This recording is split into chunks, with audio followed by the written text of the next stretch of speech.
the President of the Republic of the Philippines, His Excellency Ferdinand R. Marcos Jr.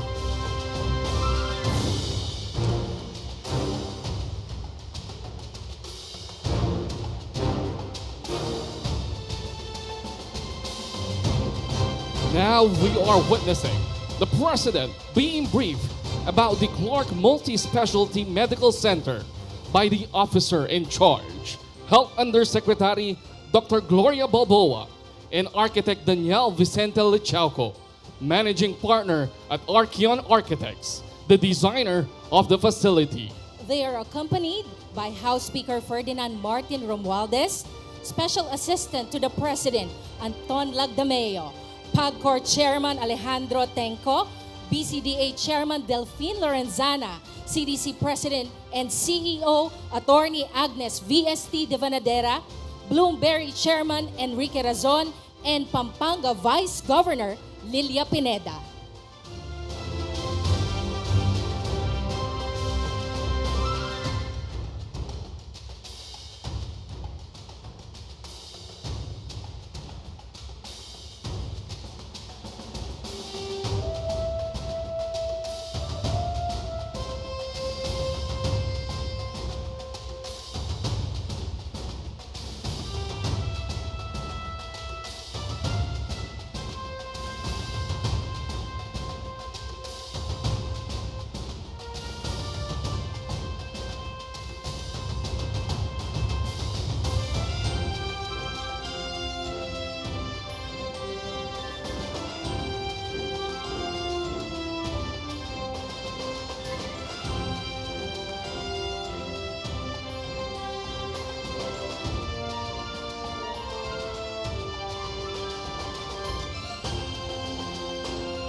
At this point, may we request Mr. President to kindly grant us a group photo with our party.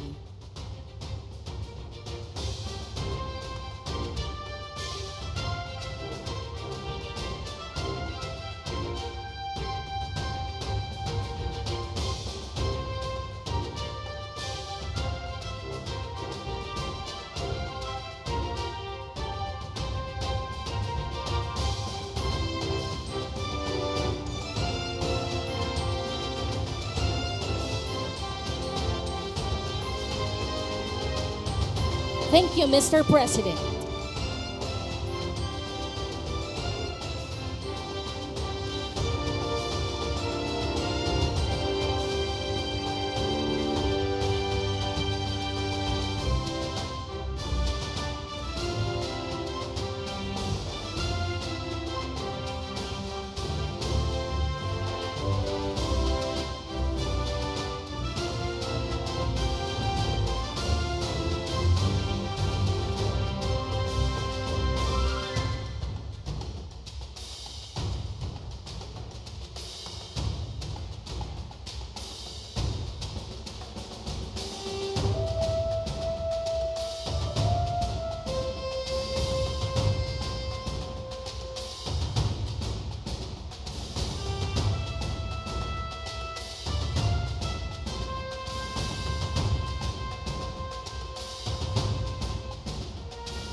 Once again, ladies and gentlemen, the President of the Republic of the Philippines, His Excellency Ferdinand R. Marcos Jr.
Mga kababayan, good morning and welcome to the briefing and site inspection of the Clark Multi-Specialty Medical Center, Clark Freeport Zone. Please remain standing for the singing of the Philippine National Anthem and the opening prayer to be led by Clark Development Corporation Choral. Mga kababayan, ang pambansang awit ng Pilipinas.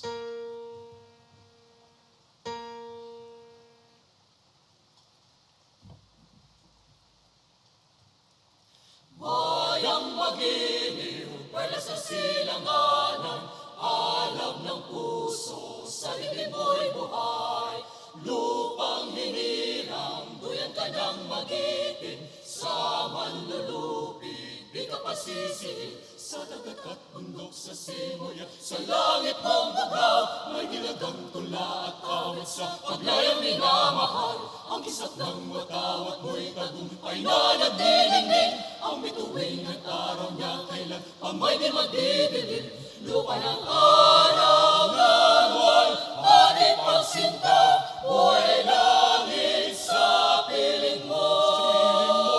Ang binigaya na pag may mang-aapi, ang mamatay ng dahil sa'yo.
Thank you.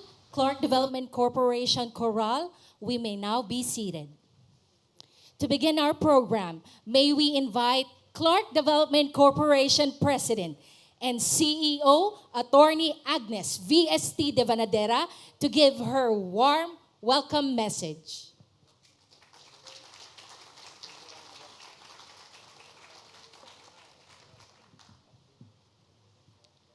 I think the good the good weather is coming and is here. Good morning, everyone. His Excellency Ferdinand R. Marcos Jr., President of the Republic of the Philippines, fellow servants in government, valued partners, guests, ladies and gentlemen, a pleasant good morning to all of you. And as you can see, the weather is improving.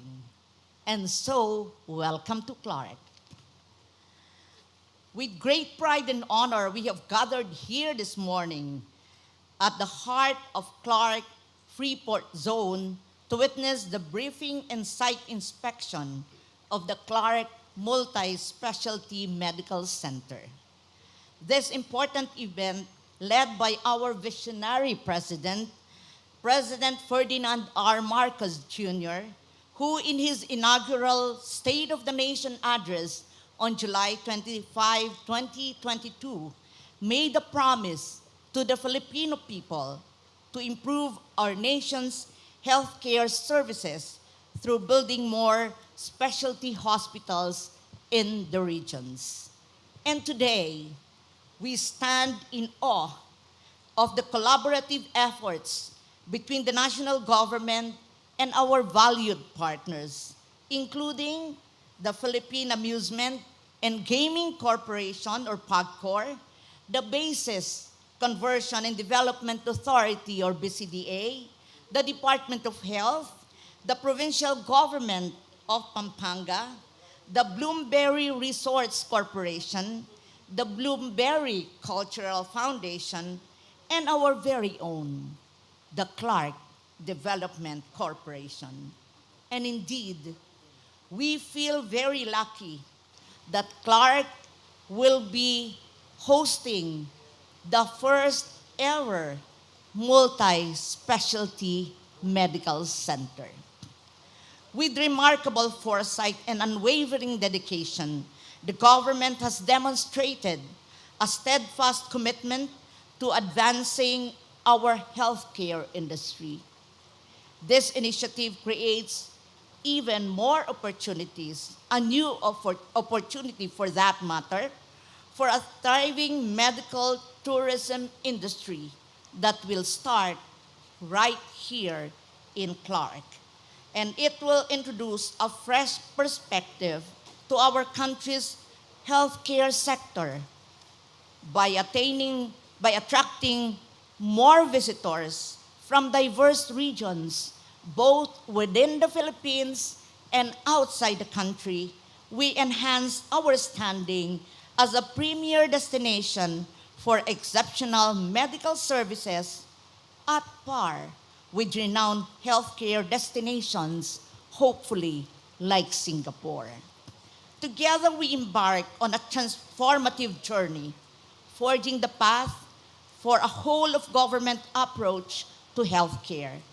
This priority project of this administration will shape the trajectory of our nation's history, leaving a legacy that resonates with future generations. And of course, for those of us who were born a lot earlier, we remember with fondness and gratitude that we have the Philippine Heart Center, the Kidney Center, the Lung Center, the Children's Medical Center. These were all the legacy left by our former president and the father of His Excellency. We treasured that, Your Honor. The Clark Multi-Special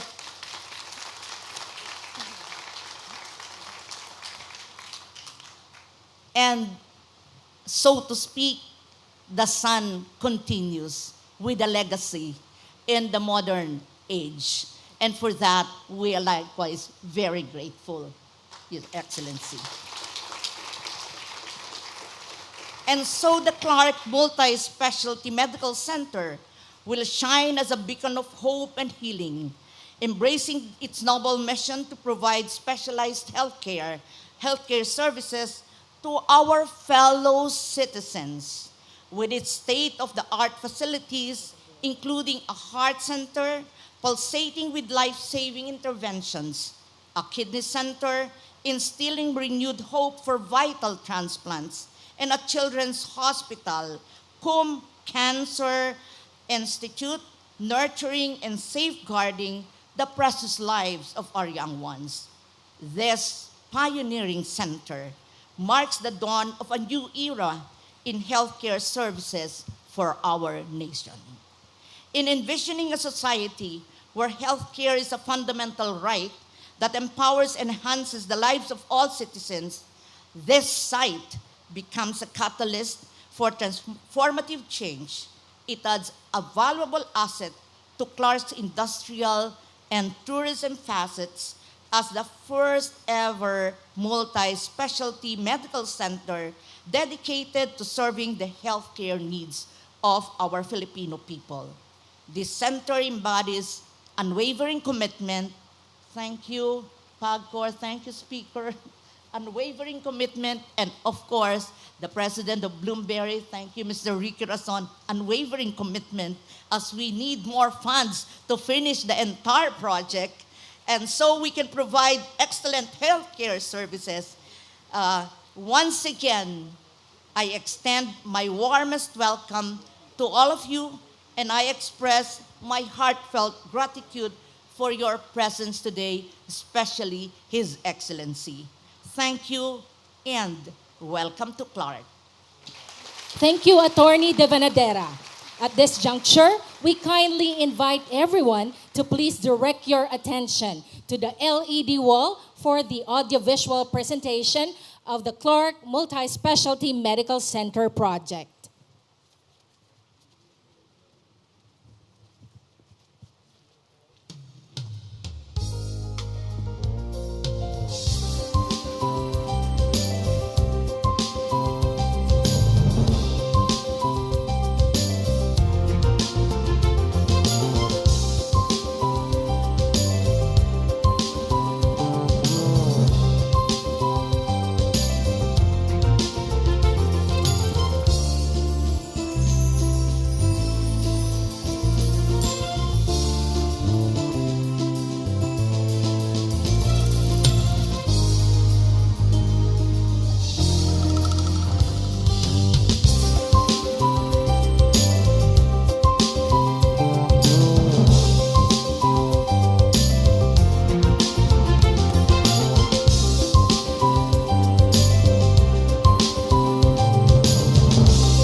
At this juncture, may we invite House Speaker Martin Romualdez to introduce our guest of honor.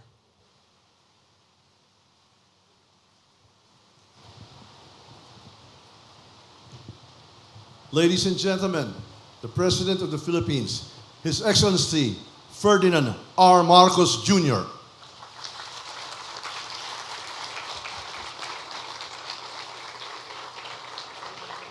Thank you to the Speaker of the House, Speaker Martin Romualdez. Please take your seat.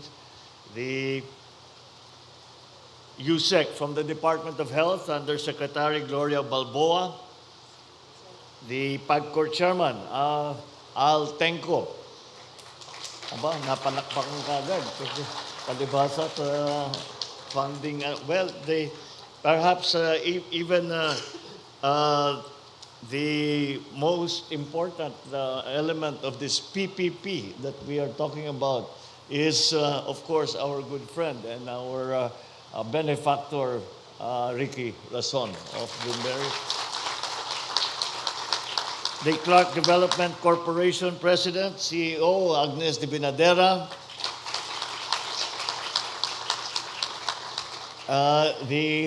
Yung pinakamalapad yata ang ngiti ay dahil pangarap niya ito, matagal na namin pinag-uusapan ito at sa wakas mukhang magiging totohanan na ang ating Vice Governor Lilia Pineda.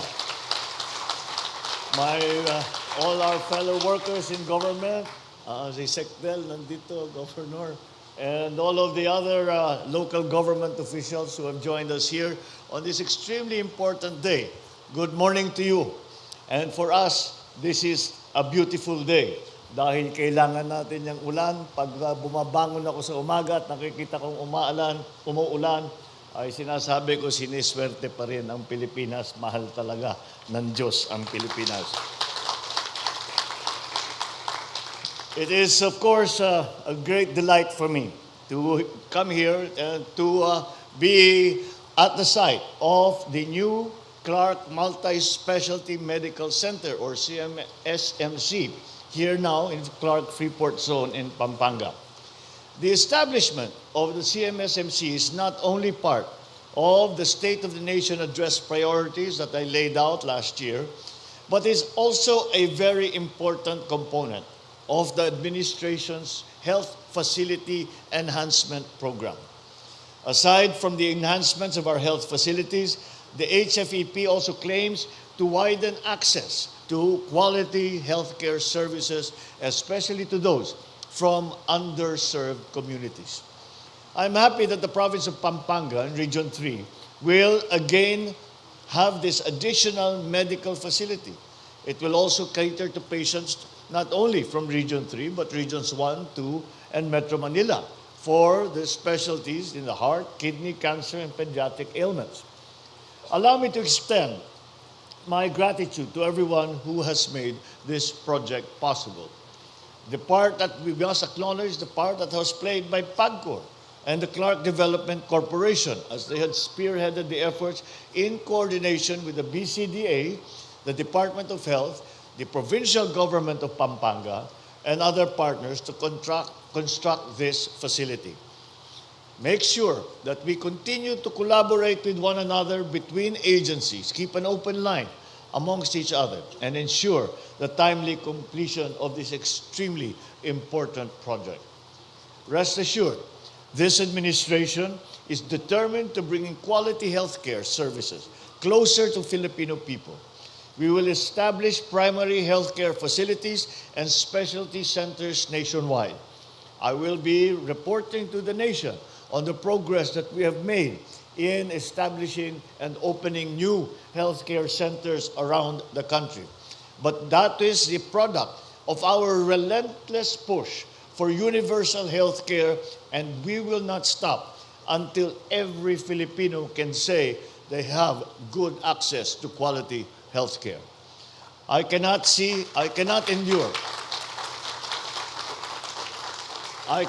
endure the sight of seeing a fellow Filipino suffer only because of the lack of facilities in our health system.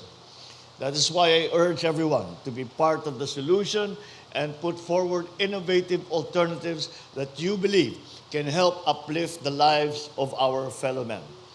I think that there are sufficient lessons to be learned from our experience during the pandemic, and so that we are able to equip ourselves and prepare ourselves for any such occurrence again. And I cannot forget, and the reason that healthcare has been such an important part of this administration. Not only because of the experience that we have had in the pandemic in the last 3 years, but also with the guiding understanding and idea that any person, no matter how successful they are in whatever field they have been, cannot enjoy that success if they do not also enjoy good health. And that is why it is a fundamental part of the services that this government will bring to our people. It is not a privilege to have health care. It is a right. And that is how we will approach this problem, and that is how we will continue to make our healthcare system better for all Filipinos in whatever capacity that we are able to do. So this is not a single, although it is a very important milestone for us. This is not a single project that stands on its own alone. This is part of a larger system of healthcare provision that we are putting together to service our kababayans so that they do not have to wait to get very, very sick before they go to the big hospitals. We are bringing healthcare down to the people. And we will establish rural healthcare units, we will establish barangay centers, we will establish Botica de Barangay, we will go back to that idea. All of these things we are putting together so that at least when it comes to the fundamental health care for our countrymen, then that we can say is readily available to them. We will, starting from the barangay health workers who play an important part in this system, to the RHUs, to the provincial hospitals, to the tertiary care level hospitals, and to grand multi-specialty medical centers such as here in Clark. So let us do our best. Make sure that our work redounds to the benefit of Filipinos. Thank you once again. Congratulations to everyone involved in the project. Mabuhay ang SMC, mabuhay ang Pilipinas. Maraming salamat po sa inyong lahat. Thank you, Mr. President. At this point, may we request Mr. President to kindly grant us a photo opportunity.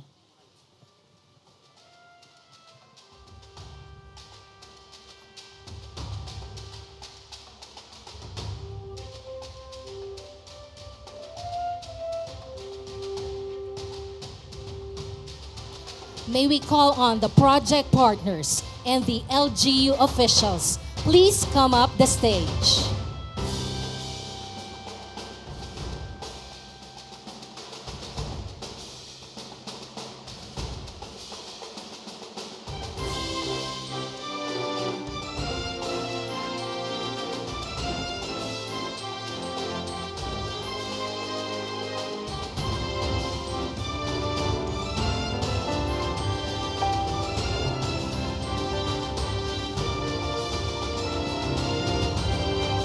PAGCOR officials and other VIP guests, please stand by.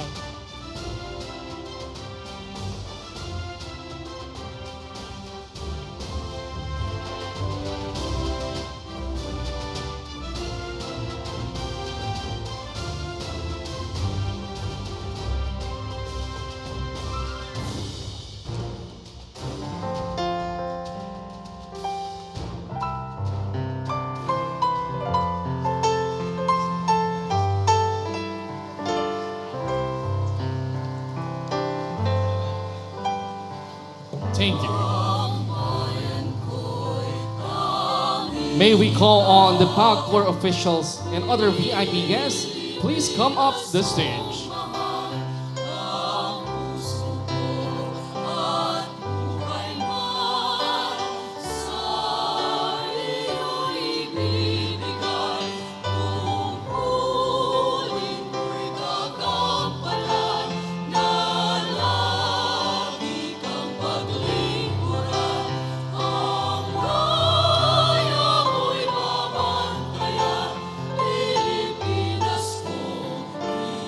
CDC officials, please stand by.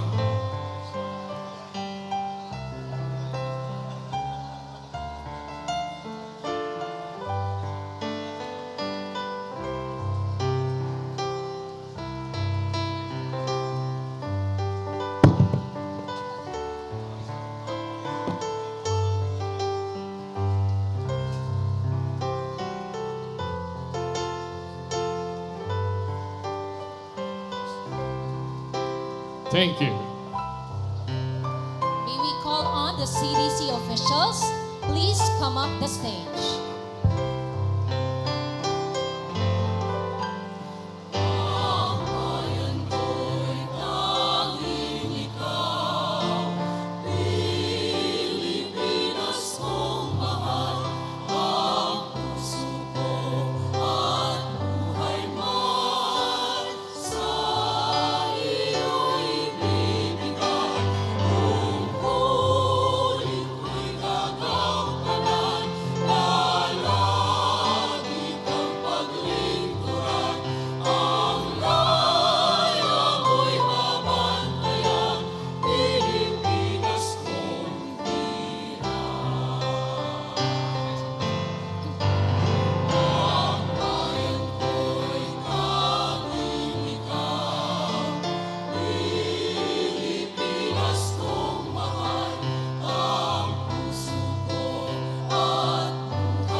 Thank you. Now may we invite on stage our friends from the Department of Health.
Thank you very much.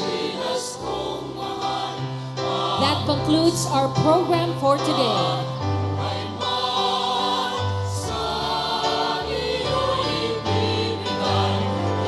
Salamat, Mr. President. We eagerly await the completion of this state-of-the-art Clark Multi-Specialty Medical Center.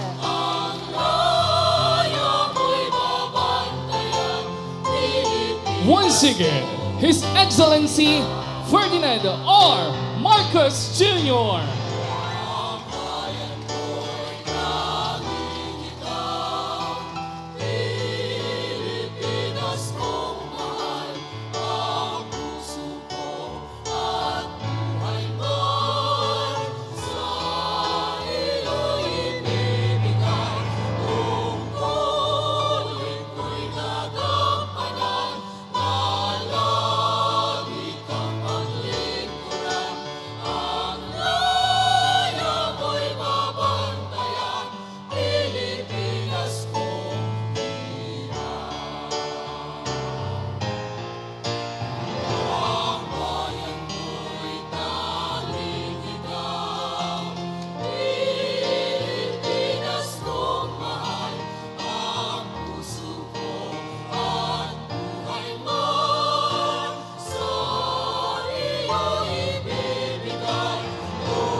We would like to request everyone to please remain in your respective areas until the President has left the venue.